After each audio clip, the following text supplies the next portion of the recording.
大家好，这里是听广播学英语频道。我们今天听的是金融方面的话题。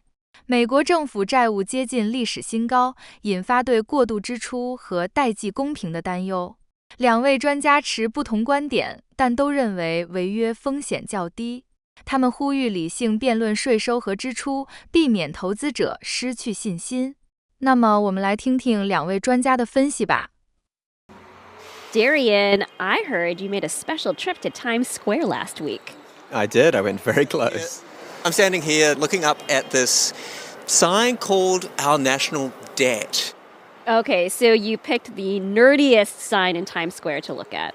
Of course. I found this national debt sign on a side street. It was kind of hidden between two restaurants, Burger and Lobster and Mermaid Oyster Bar. Oh, sounds decadent. And so is our spending. I assume the number's pretty high. It's rising up and up and up in bright yellow letters. So what are we up to now? We're approaching, 100% of gross domestic product? Yeah, on one measure, the US government has a collection of IOUs adding up to about a year's worth of output.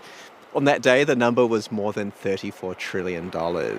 And I asked the people passing by to look up at the sign and tell me what came to mind. Wow. That's crazy. I think it is concerning. Yeah, it's a lot of money. A lot of money. Facts. This is the Indicator from Planet Money. I'm Waylon Wong. And I'm Darian Woods. Today on the show, the big number hanging over all Americans, the federal debt. Is it time to freak out, or is there nothing to see here? Governments accumulate debt when their spending outstrips the money they're taking in. So debt can get higher from things like increased spending during COVID or through reduced revenue, like with the 2017 tax cuts under then-President Trump. At the moment, the U.S. debt is close to the highest it's ever been as a share of GDP. And globally, it's fourth highest among advanced economies, behind Japan, Greece, and Italy. And one general theme that critics of the debt bring up is that this encourages wasteful spending. Take interest payments. Maya McGuinness is the president of the Committee for a Responsible Federal Budget, and she's our debt hawk.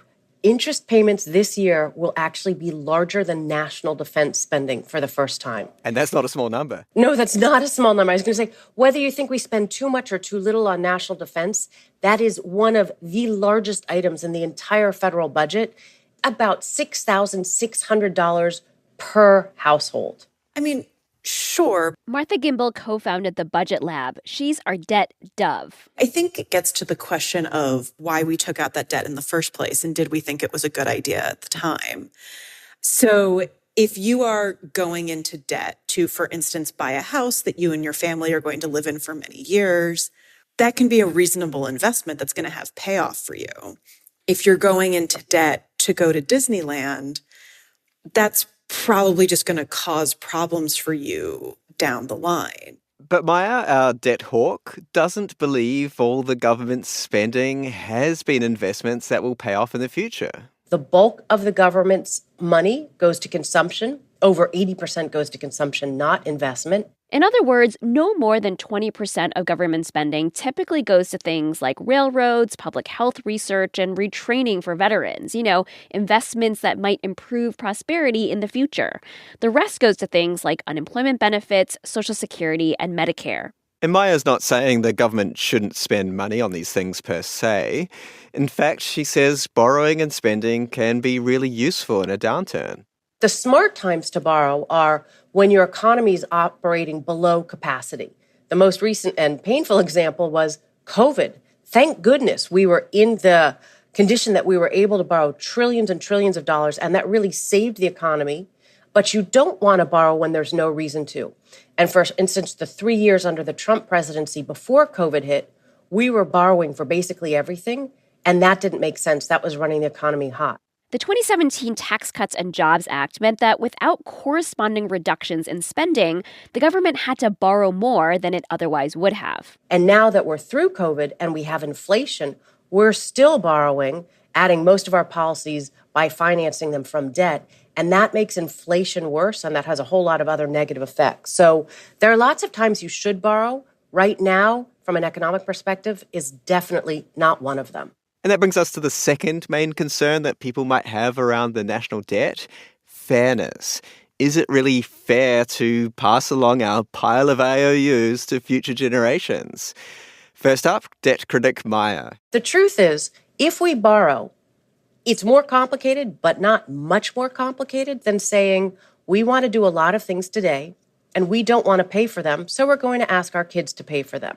Basically, it's a lot of parents saying, here's the spending we're going to do, and here's the bill we're passing to the future. On the other hand, Martha, our debt dove, thinks this could be fair, depending on the type of spending. I mean, I think that gets back to the value for money question, right? So if I'm my grandchild and we spend a lot of money on fighting climate change and creating the conditions for the United States economy to grow really strongly, I think she'd be pretty happy about that.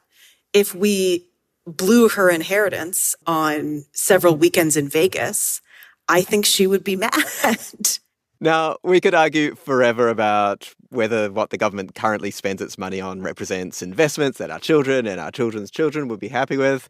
But regardless of what the debt paid for, there is the possibility that it just gets too large and the US government defaults on payments.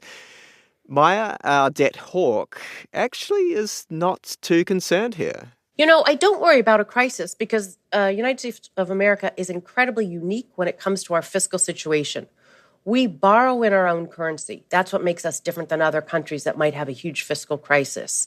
And we are the reserve currency of the world. So even when there is a big recession, we're usually able to borrow without concern because people buy U.S. treasuries. She's talking about what's sometimes called exorbitant privilege, when, and kind of especially when the world is in turmoil, people turn to the US dollar and buy US treasuries.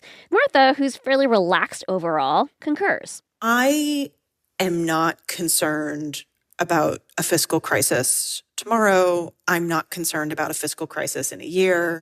But even though you could say Martha is a debt dove, she does raise a type of fiscal crisis that worries her. And it's not necessarily that the debt is too high. I would become a lot more concerned if political dysfunction and political risk increases. When you've seen some of the credit ratings agencies downgrade U.S. debt, one of the things they've mentioned is political risk in the United States. All the brinkmanship around the debt ceiling really concerns Maya, too. In the past, it served a very productive purpose where often at the same time they lifted the debt ceiling, they put in place measures to improve the debt. But it no longer does because people have started to threaten to default, and that is a dangerous idea. We shouldn't even be talking about it. Okay, we'll zip it up now. But in any case, it's something that Maya and Martha agree on. Maya says they probably have a lot of commonalities. Oh, I think there's probably as much that we agree on as that we don't, in the fact that I don't think we think there's a crisis. I do think we would think that public investments make a lot of important sense. Two quite different perspectives unified in being pretty chill about the prospect of any imminent default. Both make the case that we should debate taxes and the quality of government spending, while not making that debate so toxic that investors lose faith in the US government.